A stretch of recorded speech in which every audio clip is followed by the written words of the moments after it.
Mövzumuzun test tapşırıqlarıyla tanış olaq. Sual 1. Ümumi psixologiyanın sahələri və elmlərinin arasındakı uyğunluğu tapın. 1. İnkişafın psixoloji aspektlərinə görə. 2. Konkret fəaliyyət sahələrinə görə. 3. İnsanın cəmiyyətə münasibətinə görə sahələri.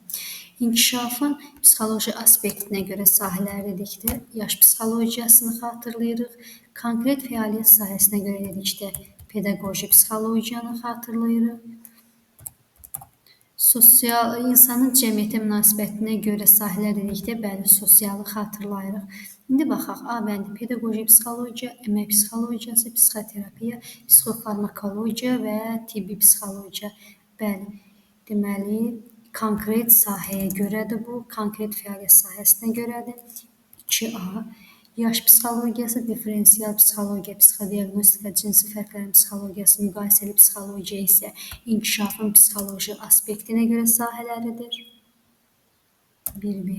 Sosial psixologiya, siyasi psixologiya, idarəetmənin psixologiyası isə insanın cəmiyyətə münasibətinə görə burada münasibət var. Deməli, cəmiyyətə münasibətinə görə olanda olur. Burada sosial psixologiya, siyasi psixologiya, idarəetmənin psixologiyası cavab C variantı. 1B, 2A, 3C. Bizim düzgün cavab variantımız A variantı. Sonra sual 2. Pedaqoji psixologiyanın predmetini nə təşkil edir? Pedaqoji psixologiyanın predmeti A bəndə təlim və tərbiyə prosesinin psixoloji qanunyunluğu, B bəndə şəxsiyyətin tərbiyə məsələlərinin psixoloji əsasları, C bəndə şəxsiyyətin cəmiyyətə münasibəti, D bəndə təlim və tərbiyə prosesinin pedaqoji qanunyunluğu, E bəndə müəllim psixologiyası və təlim prosesinin aparılmasının psixoloji mexanizmləri. Deməli, pedaqoji psixologiyanın predmeti təlim və tərbiyə prosesinin psixoloji qanunyunluqları təşkil edir.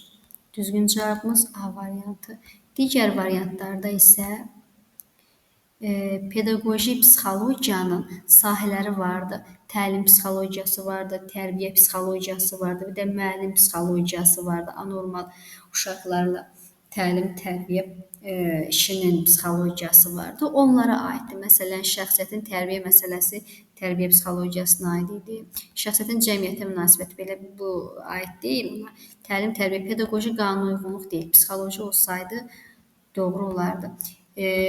Bu kim tərəfindən verilmişdir? Deməli, psixologiya mərkəzdədir. Fəlsəfə, təbiət və humanitar elmlər arasında əlaqələndirici vasitəçi rol oynayır. Bunu demişdik ki, biz Kedrov üçbucağı da deyirlər bəzən. Kedrov C variantı.